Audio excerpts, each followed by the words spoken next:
Hi friends, உங்கள் வீட்டு மாடி தோட்டத்தில் மல்லிகை செடி வச்சு இது வரைக்கும் மொட்டே வைக்கலைங்க, ஒரு துளிர் கூட வைக்கலைங்க அப்படின்னு நினச்சி கவலைப்படுறீங்களா? இதுக்கப்புறம் உங்களுக்கு அந்த கவலையில் வாங்க.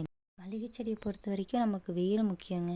வெயில் தான் 24 மணி நேரமும் அதுக்கு வெயில் இருந்துக்கிட்டே இருக்கணும். அது இல்லாமல் சரியான நம்ம தண்ணி கரெக்ட் டைமுக்கு விட்டுட்டே இருக்கணும். ஏன்னா தண்ணியும் இருக்கணும், கொஞ்சம் மண் ஈரமாகவும் இருக்கணும். ரொம்ப ஈரமாக இருந்தாலும் செடி வாட ஆரம்பிச்சிருங்க. அதுக்காக வேண்டிய நம்ம உரங்களும் கரெக்டாக கொடுத்துட்ருக்கணும். நாம் எப்போதும் ஆட்டுத்தொழு உரம் மாட்டுத்தொழு உரம் ரெகுலராக கொடுத்துட்ருக்கோம். அதுபோல் நான் உங்கள்கிட்ட ஆட்டுத்தொழு உரம் தான் ஆட்டுத்தொழு உரம் கொடுக்கலாம், மாட்டுத்தொழு உரம் தான் மாட்டுத்தொழு உரம் கொடுக்கலாம். ரெண்டுமே இல்லைங்க அப்படின்னு நினச்சிங்கன்னா கிச்சன் வேஸ்ட்டு வெங்காயத்தோலை கொடுக்கலாம். ஃபஸ்ட்டு நான் மாடி தோட்டத்தில் வச்சுருந்த செடி இப்படி தாங்க இருந்துச்சு. பூக்கள் மட்டும் பூத்துக்கிட்டு இருந்துச்சுங்க. அதுமாதிரி செடியும் அந்தளவுக்கு வளர்ச்சி இல்லை, ஆனால் பூக்கள் இருந்துச்சு. அதுக்கப்புறம் பார்த்திங்கன்னா ஒரு பிளேட்டு பிக்கிற அளவுக்கு பூக்கள் நல்லாவே பூத்து குலுங்க ஆரம்பிச்சிருச்சுங்க.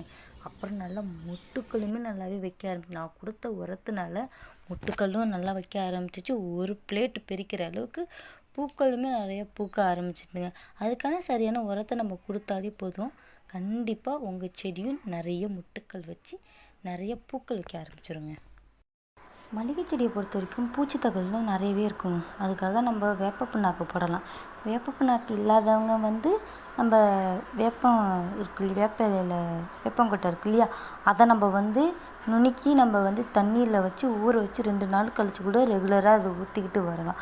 அப்படி இருந்தாலும் பூச்சித்தகவல் வேரில் இருந்தாலும் சரி, செடியில் இருந்தாலும் சரி, வந்ததுக்கு தடையமே இல்லாமல் போயிடுங்க. அந்த அளவுக்கு நம்ம உரத்தை எல்லாத்தையுமே மெயின்டைன் பண்ணிட்டு வந்துட்டு இருந்தாலே போதும். முக்கியமாக முட்டைத்தோலும் கொடுங்க. முட்டைத்தோல் ஜாரில் நல்லா நேவாக மசிச்சு கொடுக்கலாம். முட்டைத்தோல் ஒரு ஸ்பூன் போடலாம். டீத்தூளுமே நம்ம போடலாங்க. தண்ணியில் 2 நாள் 2 டேஸ் ஊற வச்சுட்டு அந்த டீத்தூள் தண்ணி இருக்கு இல்லையா, அதை ஃபில்டர் பண்ணி வச்சுக்கோங்க. அதில் நம்ம அரை வாளி தண்ணி எடுத்து ஊற்றி மிக்ஸ் பண்ணி நம்ம அதுவுமே மல்லிகை செடிக்கு கொடுத்துட்டு வந்துட்டுருக்கலாம். நான் அதிகமாக கொடுக்கறது வாழைப்பழத்தூள் கொடுப்பேன். ஆட்டுத்தொழுவரும் மாட்டுத்தொழுவரும் தாங்க அதிகமாக நான் ரெகுலராக கொடுத்துட்டு வந்துட்டுருக்கேன். அப்பப்போ வேணாலும் நான் ஒரு வாரத்துக்கு 2 தடவை வாழைப்பழத்தூள் அதை 2 நாள் ஊற வச்சு அதையுமே நான் தண்ணியில் மிக்ஸ் பண்ணி மல்லிகை செடிக்கு நான் ஊற்றிட்டு வந்துட்டுருக்கேன். அதனால தான் நிறைய துளிர்களும் விட்டுருக்குது. நல்லா செடி ஹெல்த்தியாக சூப்பராக க்ரோத் ஆகி நல்லா வளர்ந்துருக்குது.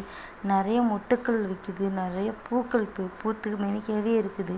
தினமும் ஒரு பிளேட் பெரிக்கிற அளவுக்கு பூக்கள் பூத்துக்கிட்டே இருக்கும். பூத்து குழுங்க மெனிக்கவே இருக்குங்க.